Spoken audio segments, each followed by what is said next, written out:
A Quarta Câmara de Direito Privado do Tribunal de Justiça do Mato Grosso condenou uma instituição de ensino superior a indenizar uma estudante em R$10 mil por danos morais, após impedi-la de entregar o TCC, que é o trabalho de conclusão de curso, mesmo após a aluna ter cumprido todas as disciplinas exigidas.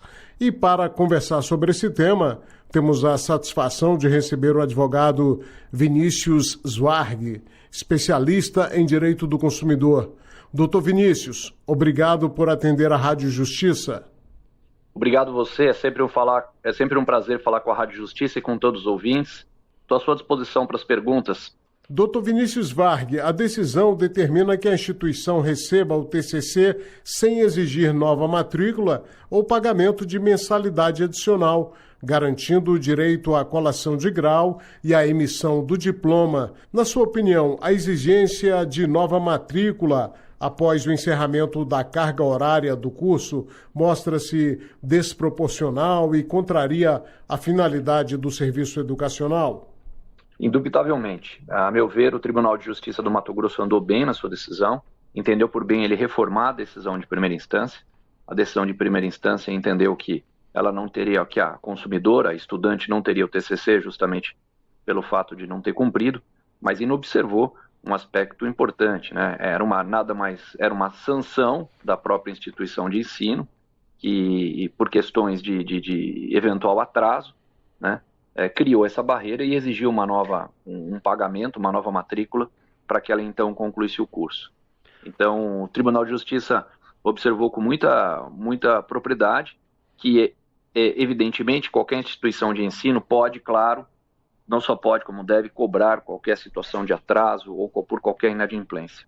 Mas não pode, em função dessa inadimplência, estabelecer uma medida desproporcional e obrigar, muitas vezes, o consumidor, ou seja, para que pague aquele atraso, para que justamente tenha seu TCC. Essa consumidora em especial, ela tinha terminado todos os seus créditos, todas as suas provas e todas as suas matérias, e tinha direito a fazer o TCC. E a instituição de ensino, que alega que tem problema de inadimplência, ela poderia, através de um processo autônomo ou através de uma medida administrativa em separado, continuar cobrando essa consumidora.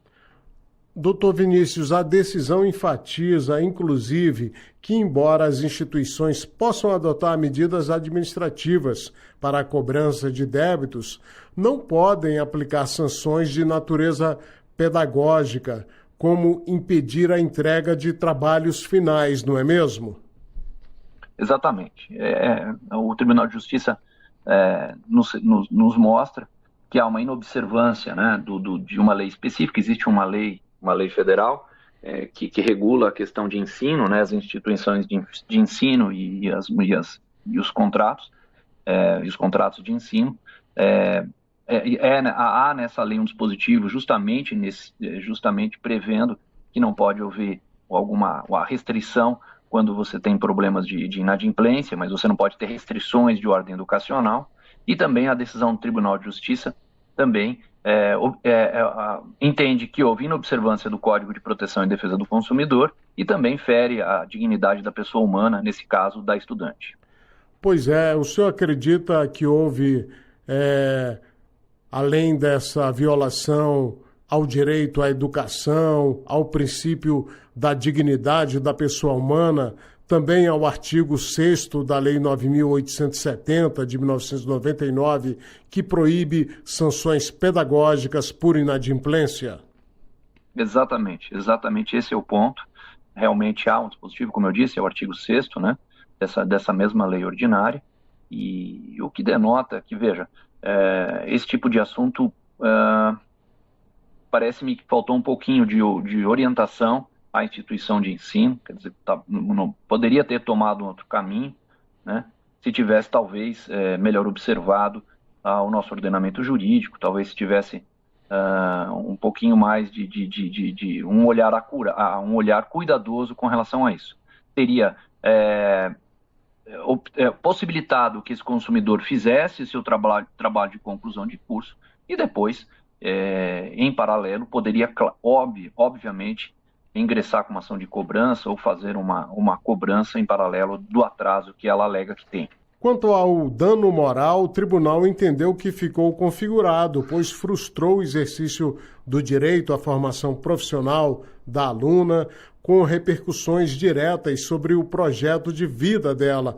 A decisão fixou o valor de R$10 mil como compensação pelo dano moral, com função reparatória e pedagógica. No entanto, ela havia pedido também lucros cessantes, uma indenização por lucros cessantes que foi rejeitado por ausência de provas que demonstrassem efetiva perda de oportunidades profissionais em razão da conduta da instituição. Ou seja, faltou aí ela trazer ao processo algumas provas de que ela realmente teve prejuízo, pelo atraso na concessão desse diploma, doutor Vinícius? Indubitavelmente. Quando a gente faz um pedido de lucros cessantes, não basta simplesmente alegar esse lucros cessantes. A parte tem que demonstrar quais, de fato, foram os lucros que cessaram em razão daquele dano, em razão daquela inobservância de algum dispositivo legal que levou, obviamente, à violação de direito de quem quer que seja. Então, como você mesmo bem observou, o Tribunal de Justiça, quando reforma a sentença, estabelece um dano moral na ordem de R$10 mil, ou seja, condena a instituição de ensino em R$10 mil a título de dano moral, mas, ao mesmo tempo, não estabelece nenhum tipo de dano, não reconhece o dano material, em específico aqui, os lucros cessantes alegados pela autora consumidora.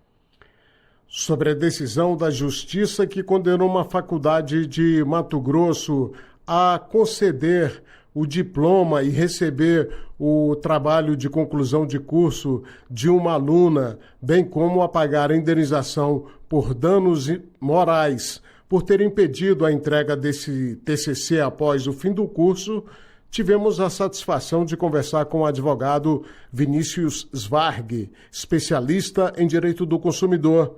Doutor Vinícius, muito obrigado pela entrevista. Imagina, a satisfação é minha em falar contigo, em falar com a Rádio Justiça e com todos os ouvintes da Rádio Justiça.